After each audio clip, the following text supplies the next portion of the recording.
Hello, ഇന്ന് നമുക്കൊരു പെട്ടെന്നുള്ളൊരു get ready with me കണ്ടാലോ.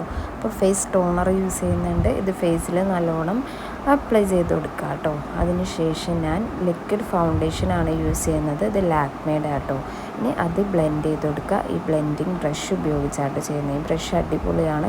ഇത് വേണമെന്നുള്ളവർക്ക് ഇതിൻ്റെ ലിങ്ക് ഞാൻ ഡിസ്ക്രിപ്ഷനിൽ കൊടുക്കാം കേട്ടോ. നല്ല യൂസ്ഫുള്ളാണത്. ഇനി നമുക്ക് മെബ്ലൈൻ്റെ കാജൽ യൂസ് ചെയ്ത് രണ്ട് കണ്ണിലും എഴുതി കൊടുക്കാം കേട്ടോ. താഴെ നല്ല കട്ടിക്ക് തിക്കായിട്ട് എഴുതി കൊടുക്കാം. അതിനുശേഷം ഞാൻ ഇതുപോലെ ചെയ്ത് കൊടുക്കാറുണ്ട്. അപ്പോൾ നമുക്കൊരു ഫിനിഷിങ് ലുക്ക് കിട്ടും കേട്ടോ.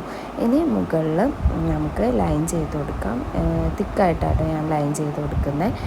അങ്ങനെ അതുകൂടി കഴിഞ്ഞാൽ നമുക്ക് ഇനി ബ്ലഷ് ഇട്ട് കൊടുക്കണം. അപ്പോൾ ഇതാട്ടോ, ഈ ഒരു ബ്ലഷാണ് ഞാൻ യൂസ് ചെയ്യുന്നത്. ഇത് നല്ലോണം ബ്ലെൻഡ് ചെയ്ത് കൊടുക്കാം കേട്ടോ. ഇനി നമുക്കൊരു ലിപ്സ്റ്റിക്കും കൂടി ഇട്ട് കൊടുക്കാം. അപ്പോൾ നമ്മുടെ ഗെറ്റ് റെഡി വിത്ത് മീയുടെ ഫിനിഷ് ആയിട്ടുണ്ട്. അപ്പോൾ എല്ലാവർക്കും ഇഷ്ടമായെങ്കിൽ ലൈക്ക് ചെയ്ത് സപ്പോർട്ട് ചെയ്യുക. പ്രീവിയസ് വീഡിയോസൊക്കെ കാണാം.